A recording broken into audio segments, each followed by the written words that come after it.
Hi and welcome to My Mate Cancer. I'm Jacci Jones and I'm one of the founders of My Mate Cancer along with my son Carl Moody, who is going to do his own little video to introduce himself at some point.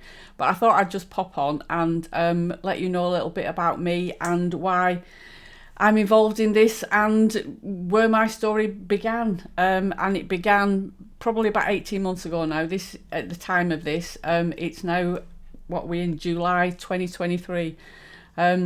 So my journey with cancer started in March 2022. Symptoms prior to that were very obscure. We were going through COVID and I went to the GP with basic symptoms that were kind of not very specific about things. There was a bit of bloating going on. I think it's kind of semi-diagnosed with like a prolapse, if you know, for the women out there listening to that. So I was waiting for some tests to be done that were, you know, disrupted because of COVID and one thing and another, and kind of 18 months down the line, I think I was getting a bit peed off because my symptoms were still ongoing. So I went to the GP, who in his defence, I think he was just trying to, you know, keep me happy, ran a blood test, and in that blood test it was picked up that my CA125 was raised, which is a marker for ovarian cancer, which kind of started the whole process for me. And that was done in December. The results came through in January, and my first chemo was on the 14th of the following April. So like it took a couple of months. I had biopsies and, you know, all these different things done, scans and MRIs and CTs and blood work and literally all that sort of stuff.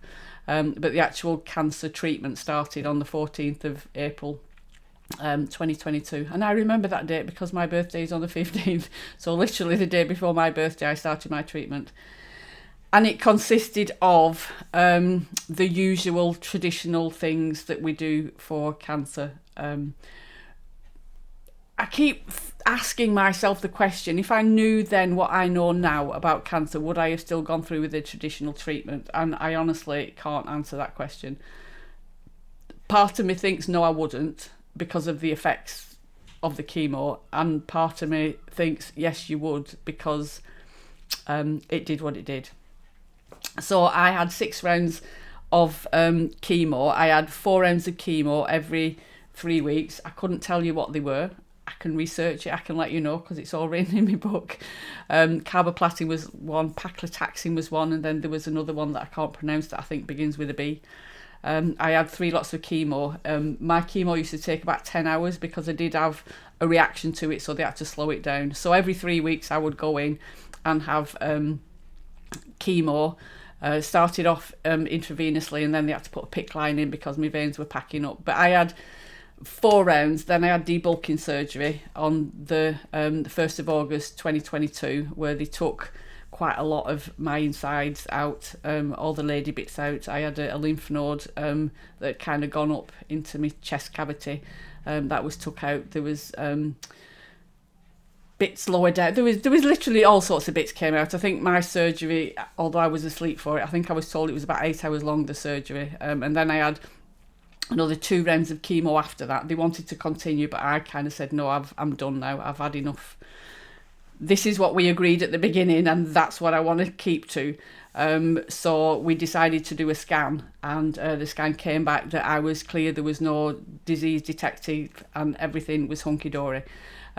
Fast forward to now, which is in July 2023, and my CA125 markers are kind of creeping up a little bit. Still in the normal range, but they're creeping up. So we've decided, my son is my he's the one that does all the research. He's the one that reads the book. I think he read 7 books in a week after I was diagnosed, and he's more of the technical person that knows about all this stuff. So I'm kind of, I don't want to say he's guinea pig because we're doing it together, but he knows a lot more about the research and why we do what we do. So yeah, we're up in the ante on cancer this round. I'm not lying back and taking it, so we're doing lots of things. And I just wanted to, well, we just wanted to do this My Mate Cancer because we struggled to find this information. Like I said, my son was, I think he read loads of books, and he looks at the research. He doesn't just take things on face value. We've done courses, we've spent a lot of money on courses, we've spent a lot of money on supplements, we've spent an awful lot of money on gadgets and gizmos and all that sort of stuff. But we've had to search through the internet to get this information. So we wanted to kind of put it all in one place so that anybody that was going through cancer treatment, or had a relative that was going through cancer treatment, or friends or whatever, found it a lot easier to find. Because believe me, when you're going through the treatment, when you're in that funnel and that, you know, conveyor belt of stuff, your mind isn't on top form.